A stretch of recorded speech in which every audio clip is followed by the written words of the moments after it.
Hello friends, എല്ലാവർക്കും പുതിയൊരു വീഡിയോയിലേക്ക് സ്വാഗതം. ഇന്നത്തെ നമ്മുടെ റെസിപ്പി എന്ന് പറഞ്ഞാൽ എല്ലാവർക്കും ഇഷ്ടപ്പെട്ടിട്ടുള്ള ചക്കപ്പായം വെച്ചുകൊണ്ട് ചെയ്തെടുക്കാൻ പറ്റുന്ന നല്ല കിഡിലൻ ഹലുവയുടെ റെസിപ്പിയാണ്. കുറച്ച് സമയം നമുക്ക് മാറ്റി വെക്കുകയാണെങ്കിൽ ഇതുപോലത്തെ കിഡിലൻ ഹലുവ വീട്ടിൽ തന്നെ റെഡിയാക്കി എടുക്കാൻ പറ്റുന്നതേ ഉള്ളൂ. അപ്പോൾ അതെങ്ങനെയാണെന്നൊന്ന് വീഡിയോ കണ്ടു നോക്കാം. അതിൻ്റെ മുമ്പായിട്ട് നമ്മുടെ ചാനൽ ആദ്യമായിട്ട് കാണുന്നവരുണ്ടെങ്കിൽ ഇതുവരെ സബ്സ്ക്രൈബ് ചെയ്യാത്തവരാണെങ്കിൽ വീഡിയോ ഇഷ്ടമാവുന്നുണ്ടെങ്കിൽ പ്ലീസ് ഒന്ന് സബ്സ്ക്രൈബ് ചെയ്യണേ. അപ്പോൾ നമുക്കിത് റെഡിയാക്കി എടുക്കാൻ വേണ്ടിയിട്ട് നമ്മൾ ഒരു ബൗളിലേക്ക് ചക്കപ്പായ എടുത്ത് വെച്ചിട്ടുണ്ട്. വരിക്കച്ചക്ക ഉണ്ടോ എടുത്തിട്ടുള്ളത്. കുറച്ചൊരു കളർ കുറവാണെങ്കിലും നല്ല മധുരമുള്ളൊരു ചക്കനെയാണ് കേട്ടോ അത് എടുത്തിട്ടുള്ളത്. അത് മിക്സിയുടെ ജാറിലേക്ക് ഇട്ടിട്ട് ഇതുപോലെ നല്ല പേസ്റ്റാക്കി മാറ്റിയിട്ടുണ്ട്. അതുപോലെ ഞാനിവിടെ ഒരു 1.5 കപ്പ് അളവിൽ തേങ്ങാപ്പാൽ എടുത്തിട്ടുണ്ട്. നല്ല കട്ടിയുള്ള പാൽ തന്നെയാണ് കേട്ടോ എടുത്തിട്ടുള്ളത്.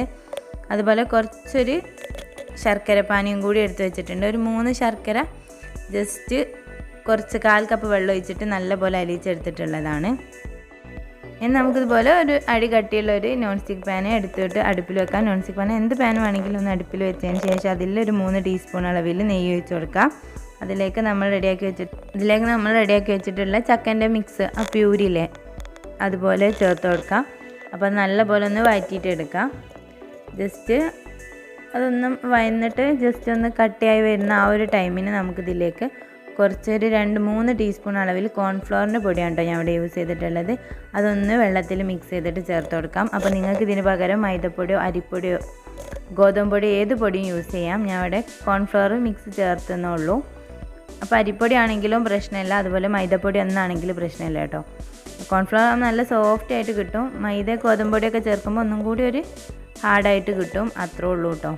എന്നിട്ട് നമുക്കത് നല്ലപോലെ ഒന്ന് മിക്സ് ചെയ്തിട്ട് എടുക്കണം.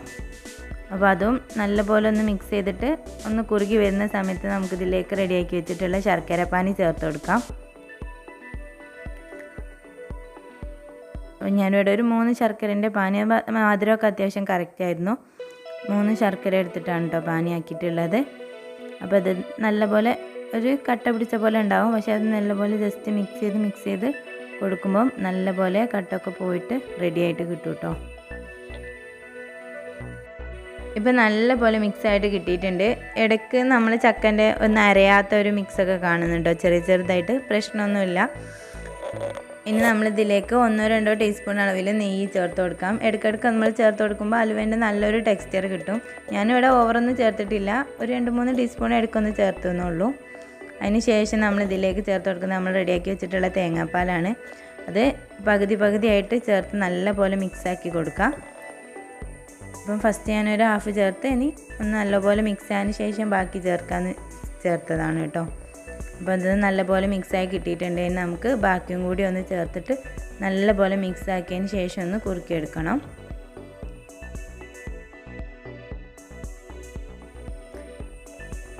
ഇപ്പോൾ ഇത് തേങ്ങാപ്പാൽ ഫുള്ളായിട്ട് ചേർത്തിട്ടുണ്ട്. ഇനി നല്ലപോലെ മിക്സ് ആക്കിയതിന് ശേഷം നമുക്ക് നല്ലപോലെ വറ്റിച്ചെടുക്കണം. നമ്മുടെ പാനിന് വിട്ട് വരുന്ന ആ ഒരു പരുവത്തിലാക്കണം. ഒരു 10-15 മിനിറ്റ് എടുക്കും കേട്ടോ അതിന് വേണ്ടിയിട്ട്. അതാണ് നമുക്ക് കുറച്ച് സമയം എടുക്കുന്ന ഒരു പരിപാടി എന്ന് പറയുന്നത്. കുറച്ചൊരു ടൈം ഇതിന് വേണ്ടിയിട്ട് തന്നെ മാറ്റി വെക്കണം. നമുക്കിതിലേക്ക് കുറച്ചൊരു ഫ്ലേവറിന് വേണ്ടിയിട്ട് കുറച്ചൊരു ഏലക്കാപ്പൊടിയും കൂടി ഞാൻ ചേർക്കുന്നുണ്ട് കേട്ടോ. അപ്പോൾ അതും ഇല്ലെങ്കിൽ പ്രശ്നമില്ല, നിങ്ങൾ ചേർത്തില്ലെങ്കിൽ ചക്കൻ്റെ ആ ഒരു മെയിൻ ഫ്ലേവർ തന്നെ കിട്ടും. ഇപ്പോഴത്തെ നമ്മളെ പാനിനൊക്കെ വിട്ട് വരുന്ന ആ ഒരു രൂപത്തിലായി കിട്ടിയിട്ടുണ്ട് നമുക്ക്. ഇനി നമുക്കിതിലേക്ക് കശുവണ്ടിയോ അല്ലെങ്കിൽ പീനട്ട്സോ എന്തുണ്ടെങ്കിലും ചേർത്ത് കൊടുക്കാം. ഞാൻ ഇവിടെ പീനട്ട്സാണ് ചേർത്ത് കൊടുത്തിട്ടുള്ളത്. ഇപ്പോൾ ഇതാ പാനിനൊക്കെ വിട്ട് വരുന്ന ആ ഒരു രൂപത്തിലായി കിട്ടിയിട്ടുണ്ട്. അതിന് ശേഷം നമുക്ക് ഫ്ലെയിം ഓഫ് ചെയ്ത് വെക്കാം. ഇതിന് നമുക്ക് നെയ്യ് തടവിയ ഏത് ഷേപ്പിലുള്ള പാത്രത്തിലേക്കും മാറ്റി കൊടുക്കാം. ഞാനിവിടെ ഒരു റൗണ്ട് ചെറിയൊരു പ്ലേറ്റിലേക്കാണ് സെറ്റ് ചെയ്തെടുത്തിട്ടുള്ളത്. അപ്പോൾ ഇത്രേ ഉള്ളൂ, നല്ല ഈസിയാണ്. ഒരു 3-4 മണിക്കൂർ കഴിയുമ്പോൾ നമുക്ക് തട്ടിയതിന് ശേഷം കട്ട് ചെയ്തിട്ടെടുക്കാം. നല്ല അടിപൊളി ടേസ്റ്റ് ആയിരുന്നു കേട്ടോ. ഇവിടെ എല്ലാവർക്കും ഇഷ്ടമായി. അപ്പോൾ എല്ലാവരും വീട്ടിൽ ട്രൈ ചെയ്ത് നോക്കാം. കമൻറ്റ് ബോക്സിൽ റിവ്യൂ അറിയിക്കാം. അപ്പോൾ നമ്മളെ വീഡിയോ ഇഷ്ടമായെങ്കിൽ ലൈക്ക് ചെയ്യുക. ഫാമിലിക്കും ഫ്രണ്ട്സിനും ഷെയർ ചെയ്ത് കൊടുക്കാൻ തോന്നുന്ന വീഡിയോ ആണെങ്കിൽ ഷെയർ ചെയ്ത് കൊടുക്കുക.